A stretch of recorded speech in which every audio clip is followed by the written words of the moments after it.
galera, aqui é a Maria Júlia e esse é meu canal. Hoje trouxe pra vocês mais um vídeo da série de vídeos que eu tenho feito aqui no canal sobre lidos de cada mês. E hoje é a vez dos lidos do mês de outubro. Então vamos lá, o que interessa. Esse mês eu li 5 livros e eu vou contar rapidinho como é que foi a minha experiência de leitura com cada um deles. O primeiro livro que eu li esse mês foi O Clube da Luta e, tipo assim, eu estou com a sensação de que eu li esse livro há muito tempo, porque parece que o mês de outubro se arrastou a vida inteira. E o que acontece? Já cheguei a comentar sobre esse livro em algum outro vídeo, vou deixar o link na descrição para vocês darem uma olhada mais aprofundada sobre minha experiência de leitura com o Clube da Luta. E o Clube da Luta vai contar a história do nosso protagonista e ele tem um sério problema de insônia. Então ele vai no médico pro cara receitar um remédio e tal. O médico acaba dando uma dica para ele frequentar alguns grupos de apoio, onde essas pessoas vão lá pra desabafar ali com outras pessoas que estão enfrentando o mesmo problema que o deles.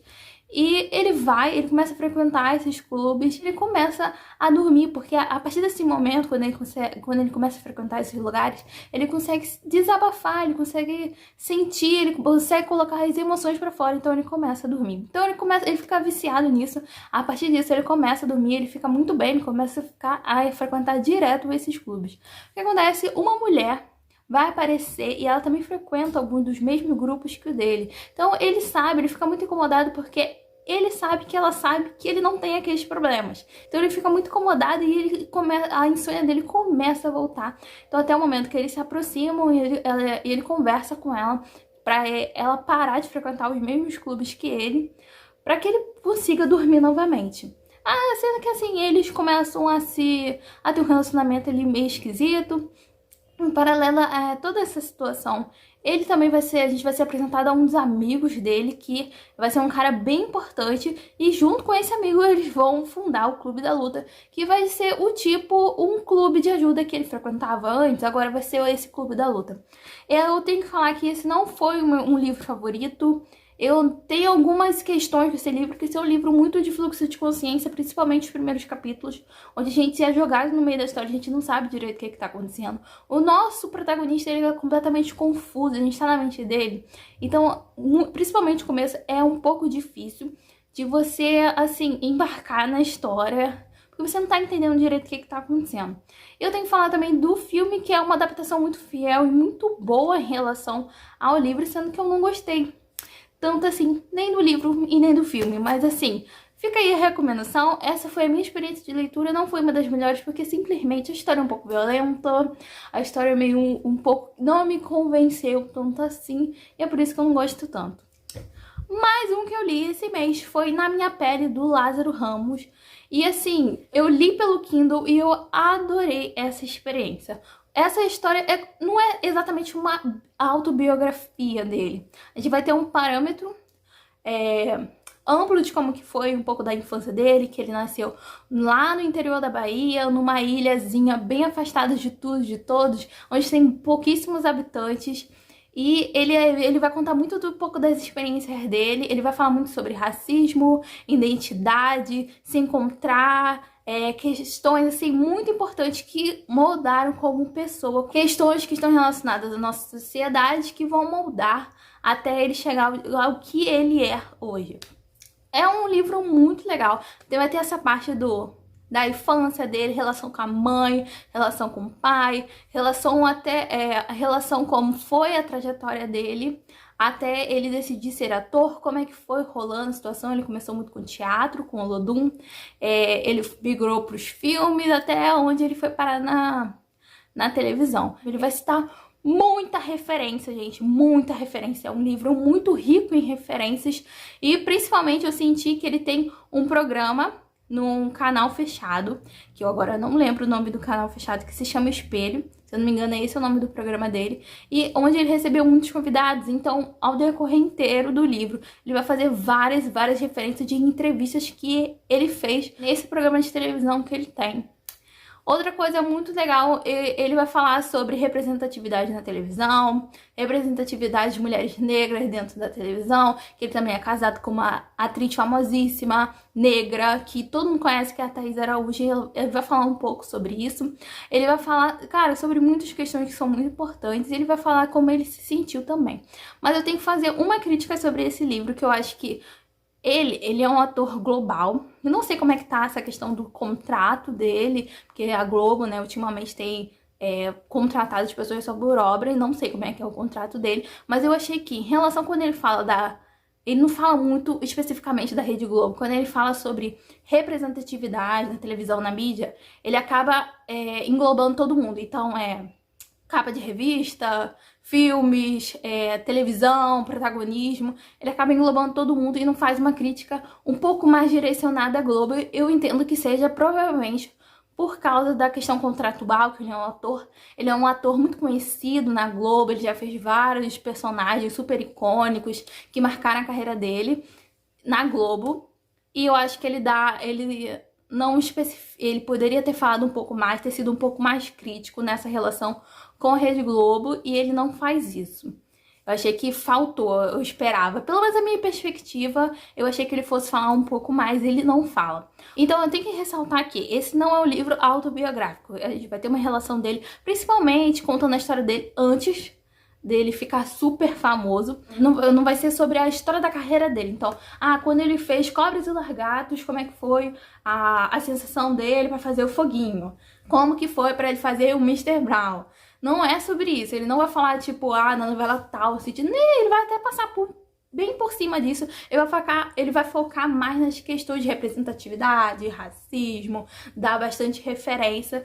Então, assim, só pra você ter noção de você ir esperando alguma coisa e não ser isso que você vai encontrar. Mas é um livro muito legal. Eu adorei essa experiência e fica aí essa recomendação. Mais um que eu vou falar com vocês foi Olhos d'Água, da Conceição Evaristo. O que acontece? Eu comprei esse livro no Prime Day, que foi uma prévia do Black Friday organizado pela Amazon. Foi, assim, um dos melhores livros que eu li esse ano. Pra quem não sabe, a Conceição Evaristo é uma autora nacional bastante conhecida, bastante reconhecida, principalmente por causa desse livro que ficou muito famoso. E esse livro é uma coletânea de 15 contos bem curtos. Esse livro tem um pouco mais de 100 páginas, então são contos de 5, 3, são contos bem pequenos, de 5, 3 páginas, e que você fica completamente comovida, porque são histórias de pessoas, de mulheres e homens negros, dentro de uma sociedade completamente assim, que é a nossa sociedade, infelizmente, que a gente pensa que essas situações estão um pouco longe da realidade, mas elas realmente acontecem, e é tudo uma questão social. E, cara, é um livro incrível, tem contos aqui que são memoráveis, são contos assim que a maioria deles eu terminava de ler, eu tinha que ficar, tipo assim, um tempinho pensando, sabe? Um livro de 100 páginas, geralmente a gente lê em pouco mais de 1 hora, sabe? 2 horinhas no máximo. Mas esse livro eu levei mais de 1 semana pra terminar de ler, porque ele não é um livro fácil, não é um livro que você, tipo assim, você tem que digerir as histórias. Porque uma história necessária não tem relação uma com a outra. Então a gente vai ter início, meio e fim, e a maioria deles não termina bem, não vai ter final feliz, gente. E são histórias desde mulheres, mães, adolescentes, crianças, homens, pessoas em condições precárias. E é muito, muito triste.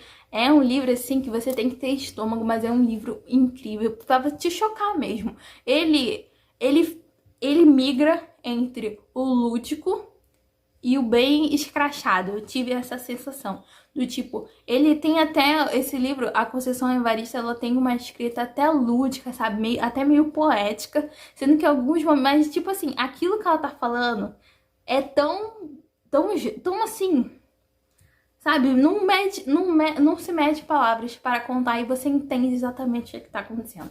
Então, gente, esse livro é sensacional. Mais um que eu li esse mês foi Pequeno Manual Antirracista, da Djamila Ribeiro. Eu tenho que fazer até uma ressalva de que no vídeo anterior, onde eu falo sobre as minhas compras no Prime Day. Eu falei errado o nome da Djamila e o da Conceição. Então é Conceição Evaristo e Djamila Ribeiro. Eu falo dos Reis para as duas porque eu fico na cabeça da Maria Firmino dos Reis, do livro Úrsula, que eu tenho resenha aqui no canal contando minha experiência de leitura, que é um livro incrível e sempre acaba me remetendo a essa autora. Então por isso que eu erro naquele vídeo.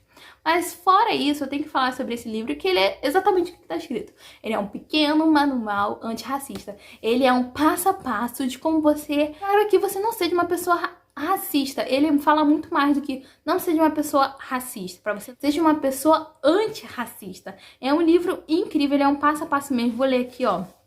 Ele vai aos capítulos... É um livro de um pouco também mais de 100 páginas e você lê... Eu li super rápido. Em um dia eu tinha lido o livro inteiro. Essa versão que eu comprei foi uma versão de bolso, então ele é pequenininho.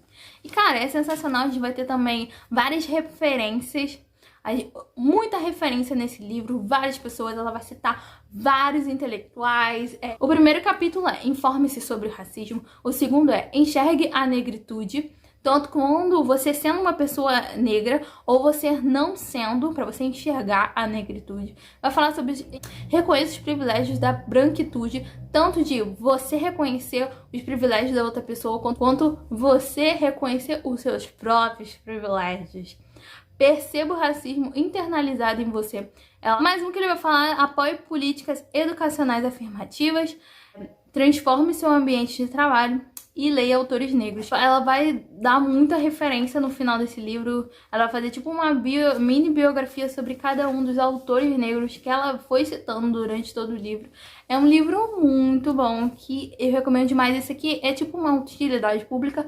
É exatamente um livro que é para ser emprestado para cada vez mais pessoas tenham acesso a esse livro.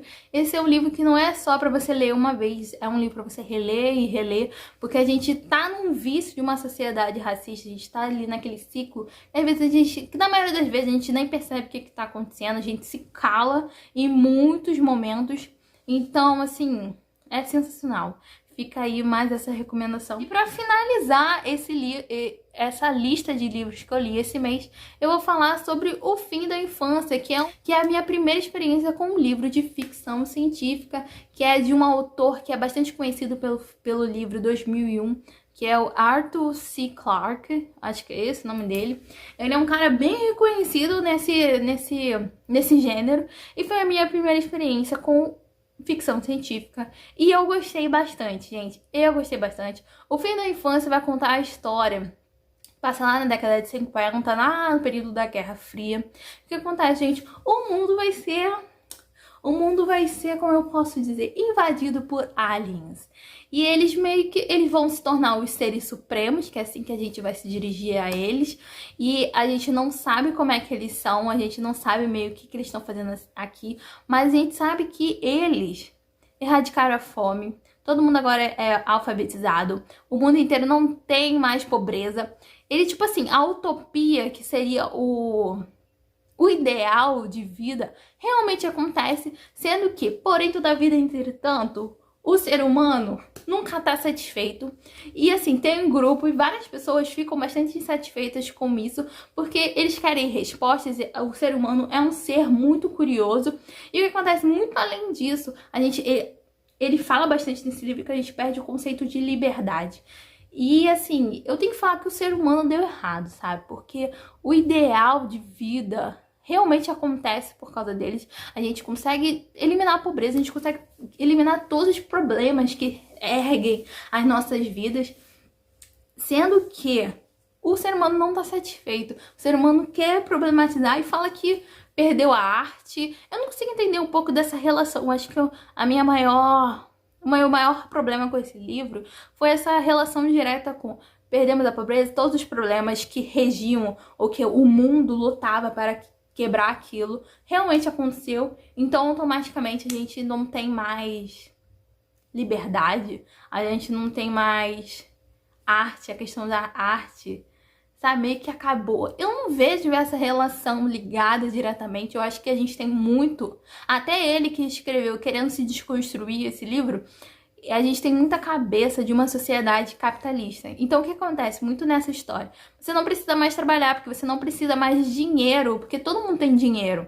Então você realmente segue o que você quer fazer. Antes que a gente, sei lá, tem até exemplos durante o livro, que você com 27 anos, o cara tá fazendo outra faculdade, fez um treco lá, vou fazer medicina agora.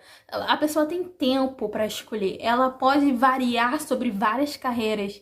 Eu não consigo, de verdade, eu não consigo ver essa relação direta. Então isso que me incomodou, que eu fiquei durante o livro algumas vezes, tipo, sabe? Fiquei naquela coisa, o ser humano deu errado, o ser humano não tá satisfeito com nada. Mas eu acho que isso muito acontece por causa da nossa cabeça capitalista, do mundo que a gente foi criado, e que a gente, desde a hora que a gente nasceu, a gente foi incluído nisso, então na nossa cabeça é isso. Então quando a gente pensa que não vai ter arte, que não vai ter mais criatividade. Eu não vejo esse tipo de relação. Então foi isso que me incomodou. Mas assim, o livro ele é muito bom, ele dá uma perspectiva muito real do que poderia acontecer. A gente vê muita insatisfação do ser humano, mesmo com tudo teoricamente estando perfeito. A gente vai ter muitas revelações, porque esse livro, ele é de ficção científica sobre aliens e tem muitas dúvidas durante o livro, sendo que ele não é um livro que vai te arrastar até os últimos capítulos para aí sim começar a contar as coisas. Não, tipo assim, no capítulo 5 a gente já vai saber como é que é o físico dos aliens. A gente vai meio que saber durante o decorrer da história o que eles foram fazer lá. Por quê? Qual foi a motivação? Durante o livro eles vão te entregar. Esse livro é dividido em 3 partes. Ele não tem necessariamente um protagonista. Ele vai ter pessoas que são ali mais importantes em cada uma dessas 3 partes que vão decorrer da história, sabe? Porque esse livro, ele é em torno de uns 100 anos que vão decorrer do capítulo 1 até o último pra gente entender. E a gente vê também muita questão da geração que esse livro vai falar. Muito sobre questão de geração. Porque a primeira geração, a geração que quando os caras chegaram lá era uma e eles não estavam preparados para encarar quem eram os aliens. Diferente da próxima geração, de que eles teriam nascido numa sociedade onde tem alienígena os comandando e que eles seria algo natural porque eles nasceram com aquilo, com aquela realidade. Então, acho muito interessante todos esses conceitos que são lançados. Eu tenho interesse, sim, em ler outros livros desse autor, porque foi uma experiência muito boa. Então é isso, galera. Eu espero que vocês tenham gostado desse vídeo. Já vai deixando seu like, se inscreva no canal e me siga no Instagram, @majudeolindo, gente. Beijo e até o próximo vídeo.